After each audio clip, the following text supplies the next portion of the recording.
to another episode of the Athlete Diaries. Before we get started and I introduce my guests, make sure you subscribe, hit the like button, follow us on YouTube, Spotify, wherever you get your podcasts. We're on all platforms. Make sure you check out our channel to check out the documentaries and all the other stuff. Check out our clients. Just check out everything we got going on at FGE. But now let's get to it. I bring on a great guest. This is my first time actually meeting him in person. He went to my college. Great athlete, heard a lot of great things about him. I personally kind of kept track with him after he graduated and kind of followed his journey, kind of went to semi-pro and did a bunch of different things, and now he's into training and just doing a lot of things. And he seems like a great guy. I follow him on Twitter. I like what he does, so I decided to have him on. I'm almost at a point now where about to start just bringing people on that I think are interesting. So he seems interesting. We're gonna hopefully learn some things, and maybe we might solve some world problems. Who knows? But just in Cornwall, everybody. How you doing? I'm good, man. How you doing, man? I'm fantastic. Thank you for being here. I appreciate you. Appreciate you having me. So we've been talking already, kind of just talking about all kinds of different things. So, but how did you get into football? So, my dad was a big football fan growing up. He played football at Middletown High School here in Cincinnati. And my brother, a couple of my older brothers also played it growing up. So I guess you could say it was like in the family line, in the bloodline. Yeah. But like I played like pee-wee football when I was in like 6th grade, but everybody was like so much better than I was. So I didn't really like get any playing time. But I would say like I originally like started playing football when I was a freshman in high school. So I played at Princeton High School, and I was a quarterback. That's here in Cincinnati? Yeah, here in Cincinnati. Wearing number 20.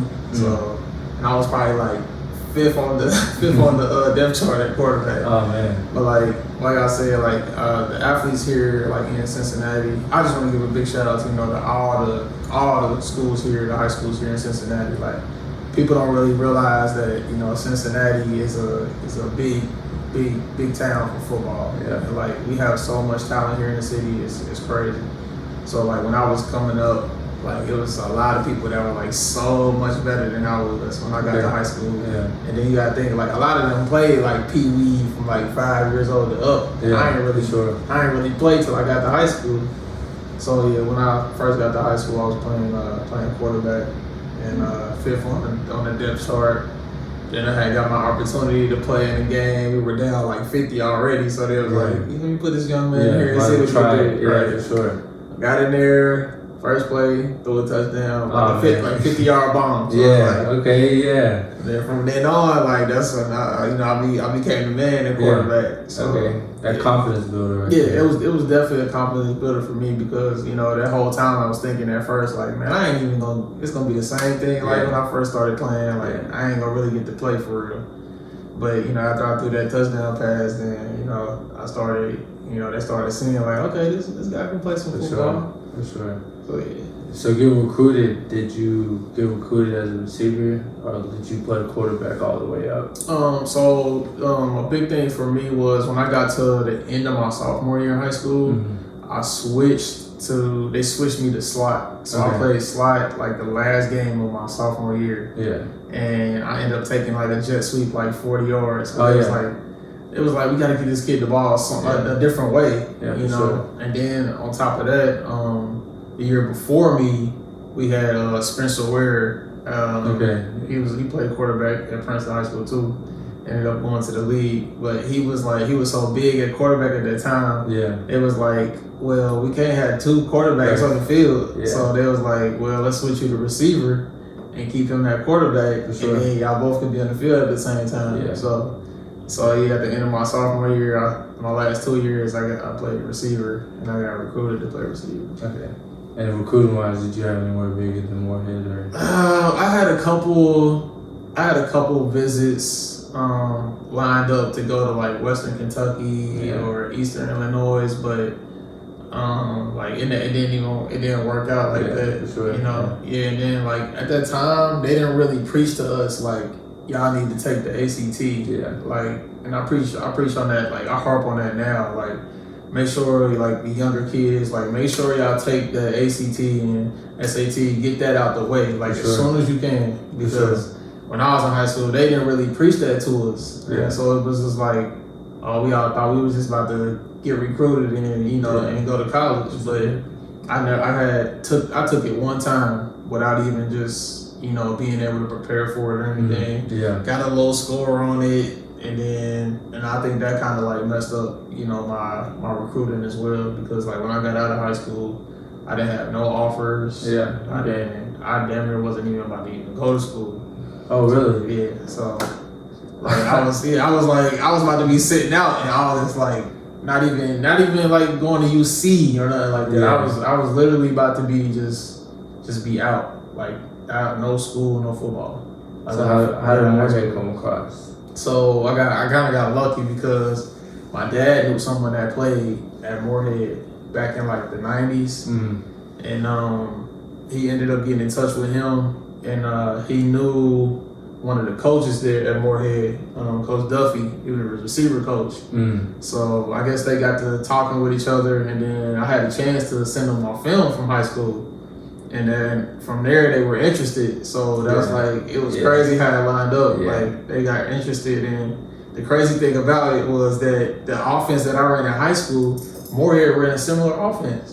So like 95% of the offense that I ran in high school was like 95% of what Moorhead ran. So it was like, that whole time I was thinking like, hey, it's going to line up perfectly. Perfectly, for sure. So I ended up taking that visit down to Moorhead, and I talked to Coach T, and he was telling me everything, about the offense, and showed me the whole lay land of the campus and everything. And I'm like, at first I was like, this the only offer I got. I gotta take it. You know what I mean? It's the only chance that I had. But those few other times few other visits that I took down there, it was just like, this feels like somewhere I could be playing. Like this feels like the perfect fit. So that's how I ended up getting Moorhead, like just off the home feeling, just off of luck. It gave me that home feeling when I went there. No, that's fire, but I didn't know that. It's crazy, man. It's real crazy. Like I was about to be sitting out, and then just to look at my dad, knowing somebody that played there, and like getting in touch with the coaches was like, this is where we gotta go. This is where you gotta go play. So that's clutch. That's big time clutch. Yeah, big time. So your journey at Moorhead, I did some research beforehand. I think I saw you made first team All PFL twice. Twice. Got the team MVP, offensive MVP award your senior year. Returner, did big things as a returner, did all that.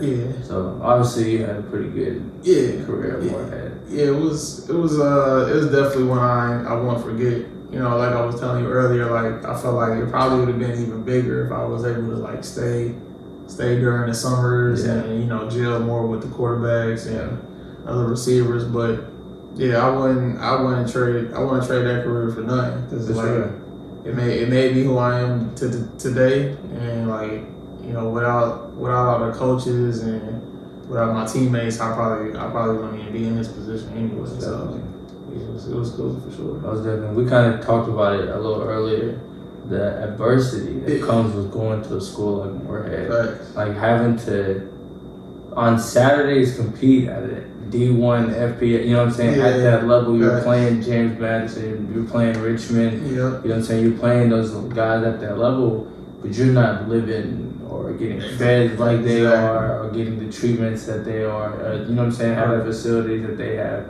And so I think it creates, if you as I'm not even gonna say man, because a woman too, like as an athlete, if you go in there with the right mindset,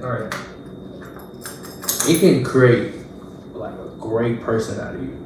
You know what I'm saying? Like a mentally strong person, or someone in tune with themselves, because there's nothing out there.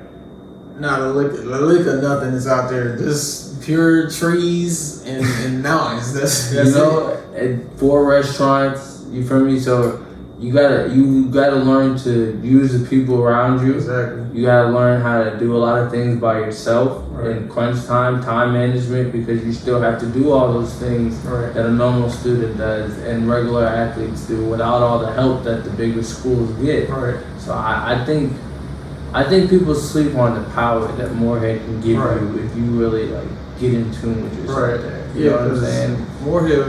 Morehead gives you that, like I said, it gives you that peace of mind. Like it gives you, like you said, it helps you get in tune with yourself.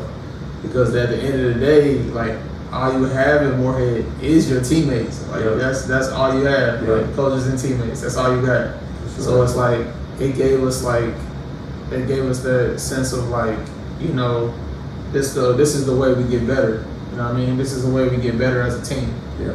It's just because that's all we had. We didn't really have no place you can go get in trouble at, or place to go party at, no club or nothing like that. It's just it's just you and the guys. That's it. That's all y'all got. That's all y'all have. For sure. You gotta find a way to make your own fun. Big facts. You know what I'm saying, while you're there. I think the biggest place you at there is a Walmart. Yeah. Like, For sure. That's the biggest thing you got is a Walmart. So Exactly. like it definitely helped us out, like team wise. Like, you know, we got at the end of the day. Like this the only way we gonna be better. Like that's it. So what was the culture like when you got there? Because I know you guys had to do some culture changing. I know like while I was there, the big thing was culture change. Right. So like think about like how far it came from the time I was there. I only can imagine what it was like when you first got there. Yeah, like so when I first got there, it wasn't a lot of, you know, African Americans there. You know, it's, you know, predominantly white. So it was just like, but even then, like we didn't have, there was never, I wouldn't say there was like a rift between, you know, both cultures. You know what I mean? Yeah. It was just more of like, it was more of them like showing us their culture. Yeah. You know what I mean? And that made it honestly, that made it fun. You know what I mean? And we didn't really have no problems with anybody, you know, or nobody was like, you can't do this or you can't do that. Like they embraced us, you know, and we embraced them. So it was like, hey, we gonna do this together. We gonna show y'all how we get down here. And honestly, it was fun. You know what I mean? We did a lot of things that they wanted to, that they, you know, normally do, and it was, I would say it was fun for both sides. For sure. Different from going up in Cincinnati. Way different. Yeah, it was definitely fun though. Definitely. So coming out of college, you went semi-pro or did some different things. So like, how was that for you? And when I first got out of school, I was trying to, you know, the crazy thing is I didn't even finish school. So like currently, I'm not even a graduate of Morehead State yet. Okay. So like at the end of my senior year, I ended up leaving school to go try to prepare for the NFL. Yeah. And the whole thing with that is crazy. So like I left school at the beginning of 2016. Like so when winter break came in 2015, I didn't come back in the spring to try to train for the NFL and try to get a pro day and all that kinds of things. So like when I left there, I only had like a semester left to graduate. But like at that time, like a lot of people, they didn't really preach to athletes that, hey, you can finish getting your degree and still train, you know, for the NFL. Like you can still try to get ready for the NFL. Like and around that time, it wasn't big. It was either you leave school and go train for the NFL, or you finish school and you gonna miss your NFL window. So with me, you know, I didn't really think I had a choice but to like take that opportunity and try to make it to the NFL, because when I had left there, I had a bowl game to go to like in January as well. So it was like damn, am I gonna miss the bowl game? Like should I miss the bowl game to, you know, possibly just stay in school and get my degree, which if I could do it over again, I would definitely stay and have gotten my degree. You know, and still probably try to train, because we didn't have like a pro day at Morehead. Morehead didn't have a pro day. They didn't have like the connections, you know, like they have now. So it was kind of tough for a lot of us coming out of Morehead at the time. But yeah, I ended up leaving there and going to a bowl game, doing well in the bowl game, and then ended up getting into a pro day at the last minute. I didn't have a good agent at all. Like, that kind of messed everything up as well. But so like how so? So the agent that I had at the time, like he basically had me doing all the work. Like he had me emailing the teams and emailing coaches, and I'm like, how am I supposed to focus on getting myself ready? And have to focus on doing your job. Like that's supposed to be, your job to do that. Sure. You're supposed to be helping me out. For sure. And it wasn't like, I paid him anything at the time, but it was just like, how I can't do yours and my job at the same time. Right, exactly. And he did set up I had a few interviews. Like I had an interview with Saints Radio, and then I had an interview with another top radio place, talking about my journey, my NFL journey, trying to get there. But even then, it was just like I didn't really have time to focus on just myself. Yeah. I had to do his job as well, and that kind of threw me out of balance. Like my stress level went up high because of it. Like it's hard doing stuff like that. And then I remember when I had just finished the bowl game and came from doing good in that, we didn't really have a place for me to go to a pro day, like right off the rip. Like in March, my pro day ended up being in March, but like I didn't even hear about me like getting into the pro day till like a week before. So it was like, how do you get in a week before? Like that's supposed to already be planned out. Right. So I ended up going. So you were training in Cincinnati? Yeah, I was at home training here in Cincinnati from like the end of January up until March. Okay, yeah. And then the crazy thing was like I performed well at the bowl game in January, but I also ended up like pulling my quad. So I was out for like at least a month. Like, without I didn't have the stem and ice, back here at home. Like, I didn't have the rehab stuff that we had at Moorhead, so that kind of delayed a lot of the process as well. For sure. So like going into that pro day at the last minute, I wasn't even prepared for it. Like I was underweight. Like I didn't bench. I didn't do vert. Like I ran a slow 40. It was just like it was like what else could go wrong? You know what I mean? Like it was real tough. But I remember at the end of it, I think like a Bengal scout had ended up talking to me and Justin Greer, Sachs, ended up talking to both of us because we both went to that pro day at Eastern Kentucky. But the crazy thing was like all 32 NFL teams were there to see somebody else at Eastern Kentucky. So it was like, damn, what else could go wrong? Like I just had to perform in front of all 32 teams and I didn't do well. Like so that kind of like, that was like a blow to my my mental as well. Like, what if they don't even call or I don't hear anything? But I went through that whole process, and that whole process was just stressful, like big stressful for sure. Yeah, that's crazy. Big stressful. That's crazy. Yeah, it was tough, especially in front of all 32 teams to not perform. Yeah, they ended up coming to watch Noah Spence. He used to play at Ohio State, and then he ended up going to Eastern. But having to perform in front of all them, and I wasn't even like ready, like mentally, physically, like it was tough. But like after that whole dilemma, I had came back home and was trying to get into like arena. I was trying to do some arena ball and I was training at a place here in Cincinnati called Ignition. It's in Mason, Ohio, and that's where I met one of my guys. Like he really like changed my whole mental like when it came to life after that whole debacle with the pro day and stuff. Yeah. His name is Cliff Brown. Shout out to Cliff Brown. He helped me get ready for like to play arena ball out in Myrtle Beach. I ended up going out there for like 3 months before that league ended up folding. I played well in that too. Like I did really well in that league, and then I remember I ended up coming back home, and I was just like, man, I might be done with this whole NFL journey. Like, man, I don't even know if I want to play football no more. Like, just the whole toll it took on me mentally.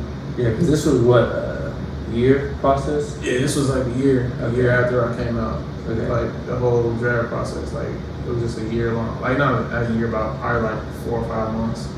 But then like when I had. So this is all like before the next football season comes, like the next fall? Right. Okay. Yeah, this is all before that even happened. So like I ended up after the whole pre-draft stuff, the draft stuff, I had went to a couple like Canadian workouts. Okay. And I ended up I went to at least like 3 of them, I think. Had to go to Indy for one, had to go to Dayton for one, and then my last one I ended up going to before I was like finally like gave it up, like the NFL dream up. Like I ended up going to a Canadian workout in Atlanta.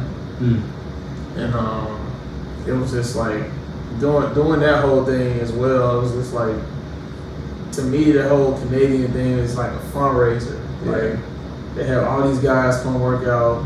You paying like $100 to $150 just to try to work out, for them to tell you at the end like you can't even get your numbers, like can't get your stats or your numbers. Like they're like, these are our numbers. You guys can't have these numbers. So I'm like, that don't even make sense. Like how are we supposed to know? How is our agents supposed to know like what we did? Yeah, for sure. Like if y'all get to keep the numbers, for sure. Like, that don't make sense. Yeah, for sure. So I remember like doing that last like Canadian workout. That's when I came home and I was just like, man, I came to terms with like the NFL dream. Like, and I'm not about to keep stressing myself out. Like, losing my mental with all this when I can just do something that I love and enjoy doing.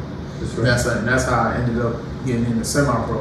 Okay. Because one of my boys from here in Cincinnati, he was playing with a team, the Cincinnati Dukes. He was playing with them already. All right. Yeah. And then I had ended up going to a game, and I watched them play, and I'm like, no, maybe I can still play some, and I still got something left in the tank, just to be playing. For sure. So I ended up talking to the coach at the end of that game, and he was like, man, just come out next week, and to the game next week, and come play with us in the game next week. So I went to a few practices like earlier in the week, and the game day came up, and I remember my first play I got in with that team. I scored a touchdown on that play. Yeah. And I'm like, man, this ain't right. Like, I'm just out here, this first play, and I scored a touchdown already. Like, it's just like, that kind of like made me think like, maybe I do still got something left in the tank to probably, do an NFL training. But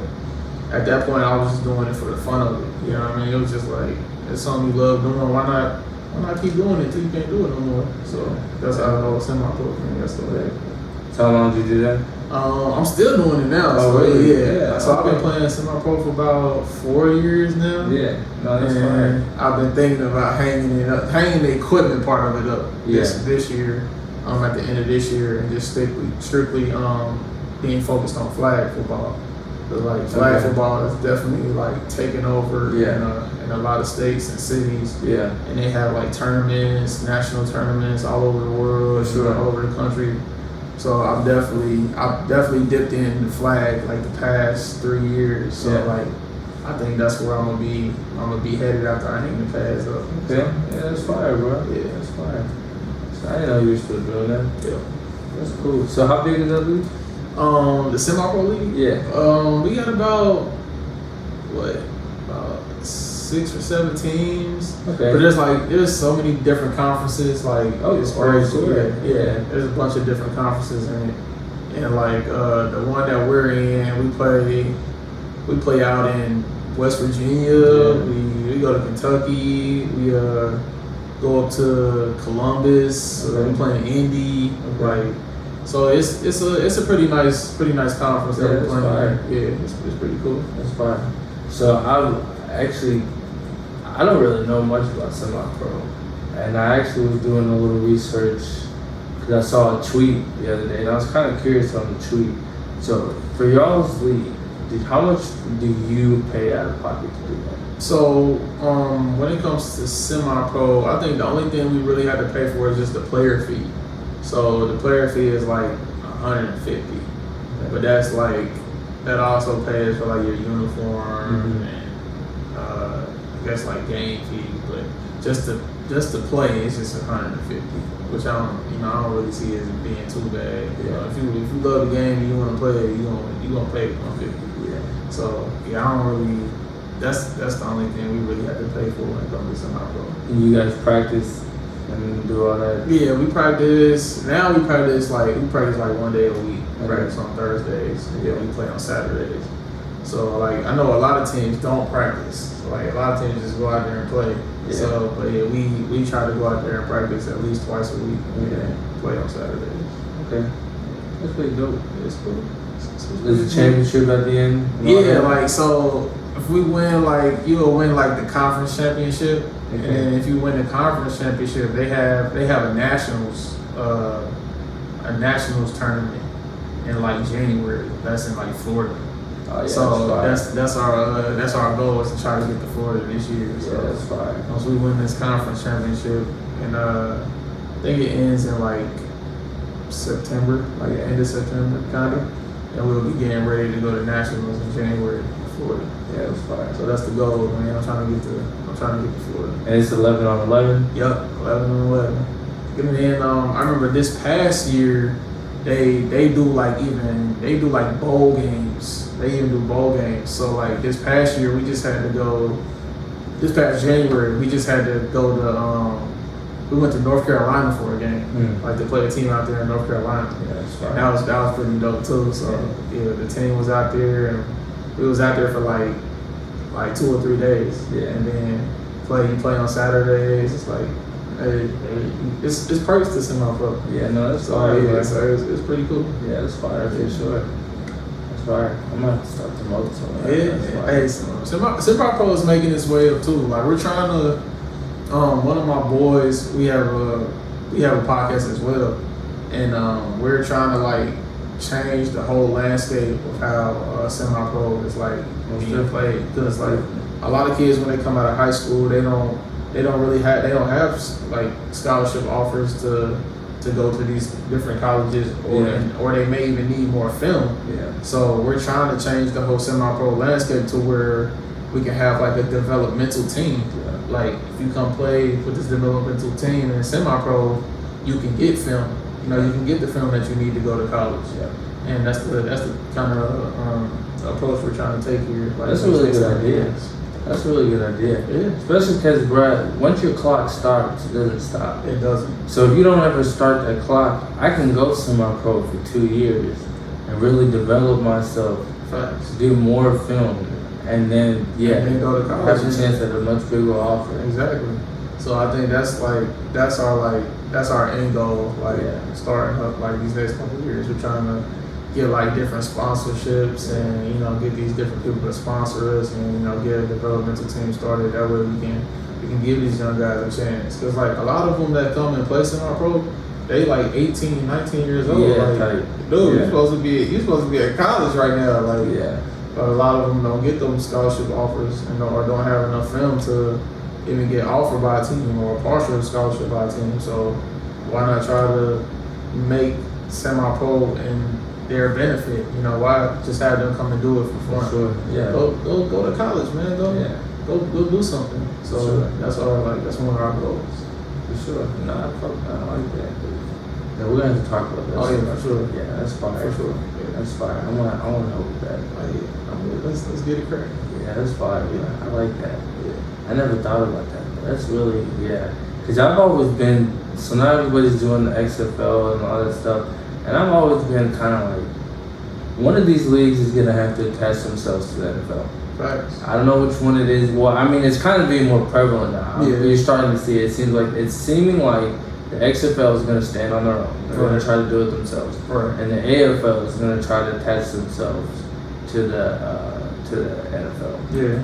And I have a friend who's going to the XFL draft that they're doing in November. Yeah. And they release like everything that they're doing for their players, like the money or whatever. Right. So that's what makes me think like the XFL is going to try to do it on their own. Yeah. So like I was kind of always in the spot of,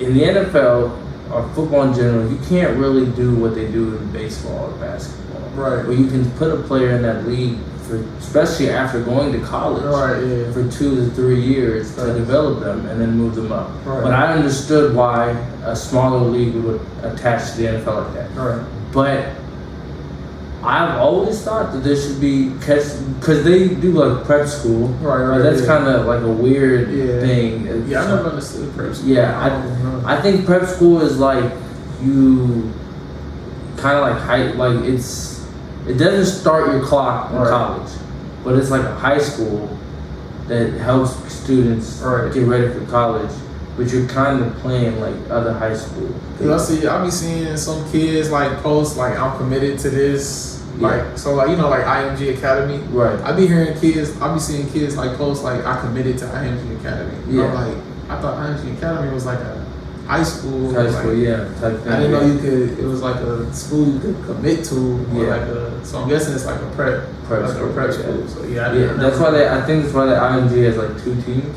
Yeah. And one of them is like one of the prep school teams. And I guess the way they play, I don't know who they play. I guess other prep schools. It was crazy because they were actually here. They actually came and played Cincinnati team last season. Okay. So last high school season, they actually played a high school team here in Cincinnati. And them boys is different.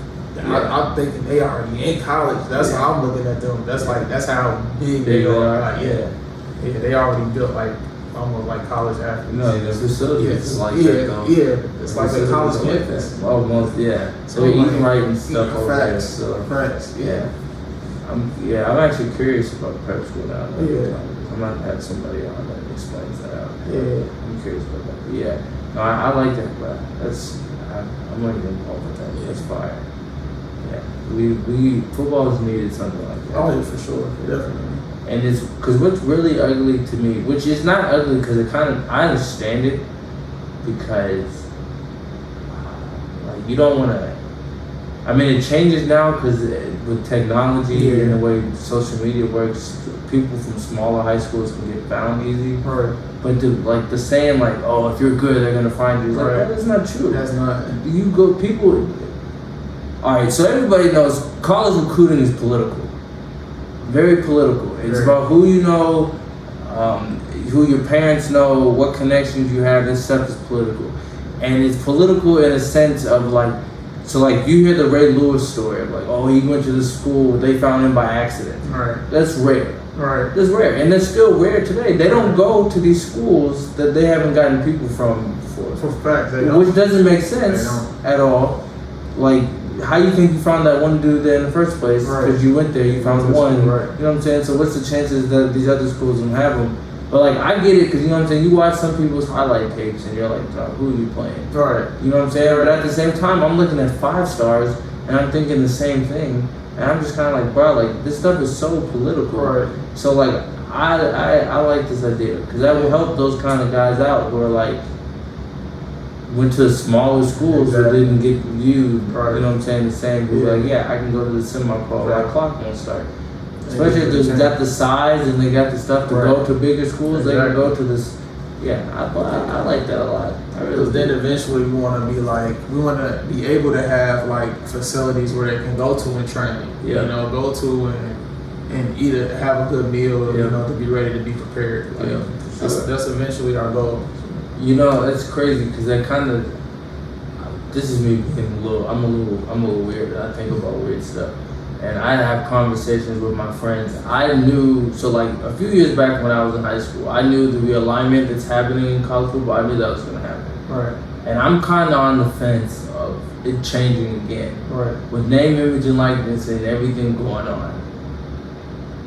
And this is kind of why I want to get involved with this because I think this could really happen.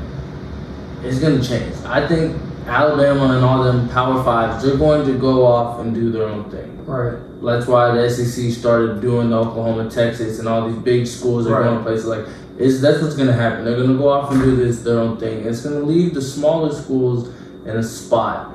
And I think what might happen is a lot of these schools are gonna start detaching themselves from athletics in school, which is gonna leave us in this realm of semi-pro type things. Yeah. So I kind of, you know what I'm saying? I didn't even think of it like that. You know what I'm saying? Makes sense. You feel me? Like, makes sense. I think that's gonna happen because these big guys are making all this money, right? So the little guys can't really compete. Right. So it's gonna be like the bowl game. So like, I don't understand people complain about having too many bowl games. Right. Like we complain February through whatever that there's no football, but complain because the bowl games aren't exciting. Like, exactly. Like what are you complaining about? What's the argument? You know what I'm saying? Yeah. Like you shut up and watch football. Right. But like I guess they're gonna keep getting diluted. I'm not a big fan of the 4-system playoff thing. Right. They're gonna have to change it, and as they're doing what they're doing now, they're gonna have to change it because that's why they're losing the Pac-12. Exactly. Because they're like, bro, we're not getting in. Why would I stay here? That's why people are leaving. Yeah. So I think the smaller schools are gonna sit there and be like, bro, I don't want to keep playing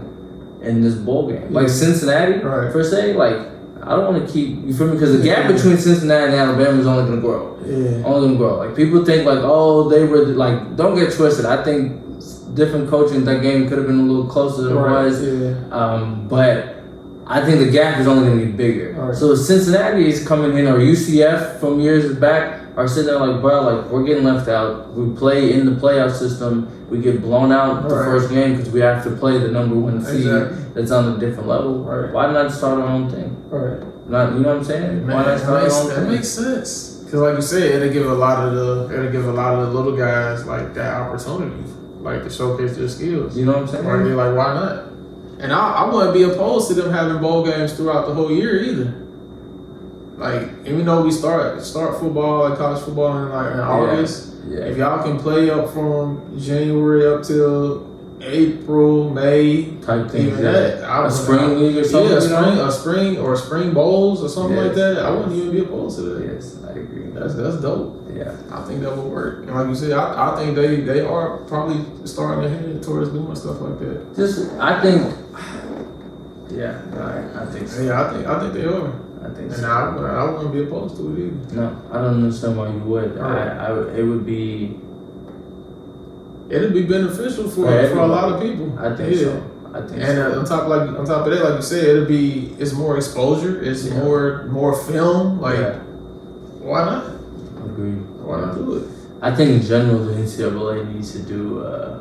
It needs to be a main entity. Yeah. Like the fact, like how, I don't know how to explain it, but like there needs to be like a main entity. Because if we're gonna keep doing like the playoff system the way we are, like.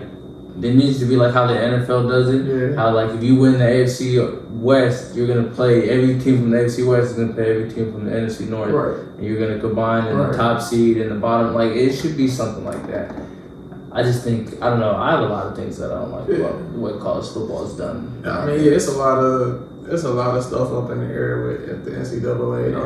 It don't make sense. Yeah. But it's like you said, they could be like so powerful, like it could be bigger than the NFL. Honestly, no, I agree. It definitely could. So I understand why it shouldn't be. Right, exactly. So I kind of like understand to some extent to where they like have trouble doing a few things because it's like so many college teams and so many like divisions for college. Like I understand that to some extent, but like at some point they gotta like get it going where it need to go. For sure. Yeah. Especially with this name, image, and likeness. I wish we had NIL deals when I was in Moorhead, man. But the crazy thing is, a lot of people, so that's where my company comes in, because a lot of people at the small schools don't really understand how they can do it, because like for me, I don't really want to go out and reach like Auburn, obviously like you can go out and get like TJ Finley or whatever, but like them dudes are gonna get deals anyways. Right. So like I could go and get like the kicker or somebody who's not, you know what I'm saying, gonna be that popular. But like I'm into like the smaller schools, WKU, Austin P, those kind of schools where the team, where the guys or the girls aren't going to get the $5 million deal just for being on that team. Right. You feel me? Like you're seeing the guys now with 5 stars who haven't support it. Touch the Lincoln college football. You know what I'm saying? They ain't even put pads on it, and they got deals like that. Right. And it's like, that doesn't excite me. I'd rather help the people who go to Morehead and don't understand. For me, because like if we're being honest, you're sitting there. We were just talking about how you don't have the luxury or whatever. Right. If you learn how to do the deals right, you can get you some free meals and some money here and there. So like that's where my company really comes in and really help the smaller guys, like help them compete. Like that's the word I use when I talk about like what I really want to do. And like people are like, so like where's your like how do you really help universities? Like why would universities? I help you compete. Right. Like we're here to help you compete. Right. Help you compete. You know what I'm saying? You can't level compete. The playing field, man. Level the playing field. It has to be done somewhere. It has to be. It has to be. You can't. It would be easy. It's easier for WKU to look at 3 or 4 star recruit and be like, yeah, we work with this company that helps you get deals. Right. We don't have boosters that are going to come in here and give you $1 million deals. Right. But this company is going to that we have signed to do this with is going to help you. It's a recruiting tool. Yeah. It's a recruiting tool. Because I remember when I got recruited by WKU, I had no stars. Like I came out of high school with no stars, and like for them to be even come to the school and be like, hey, we're interested in this kid, like. That's more than enough by itself. But the kid that you're interested in, and them coming to the school, like give them a deal, like for something that's gonna help benefit them and help keep them there. You know what I mean? Instead of them coming to the school and be like, oh well, this is not what I thought it was. So now I gotta transfer out of here. Like give them something that's gonna help them, make them stay. Make it feel like home. So that's like.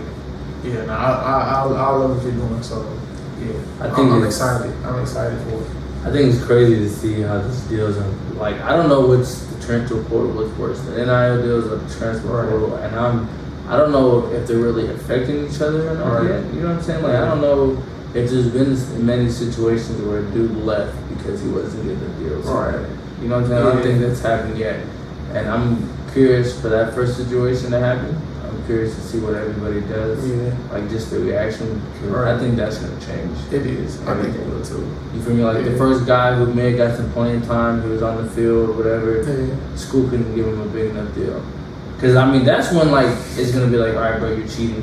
Right. Like, you message a dude who's still on the roster and be like, yeah, we can get you a big deal. Right. That's cheating. Yeah. You know what I'm saying? That's ridiculous. But yeah, I'm excited looking forward.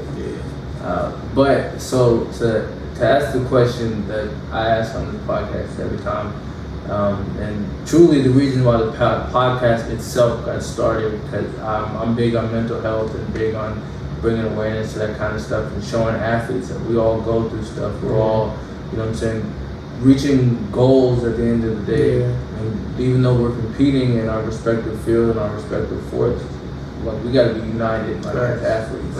So the question I ask is, what is one of the hardest things that you went through in your life? One of the darkest times?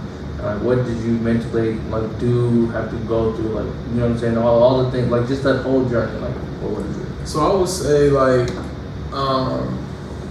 like the whole deal from leaving college to try to pursue an NFL dream. Like I would say that was probably like one of the darkest times like I had in my life, because like I said before, like my whole it had my mind like racing in different places, like because then that on top of that, like I had that in my mind, like man, I have to make it like to the NFL, because like to me it was never about me. You know what I mean? Exactly. It was never about me. Like I always wanted to play. I always wanted to make it to the NFL. That way I can help out everybody else. You know what I mean? Including my dad, because like he was like my biggest supporter. And then on top of that, I wanted to do it for him. Because he didn't get a chance to make it there. Like he had the opportunity to go try out with a team like for camp and couldn't do it because he had a kid. He had my oldest brother. Like he had to make that decision. Like I got to stay here with my family instead of going to the NFL. So like when he told me that, like it was in my head, like I had to do the same thing, but like I had to make it there for him. You know what I mean? And then on top of that, like, it wasn't only for him, it was for, you know, the rest of my family. It was for my city. You know, I felt like if I made it to the NFL, I was gonna turn my whole city up. You know what I mean?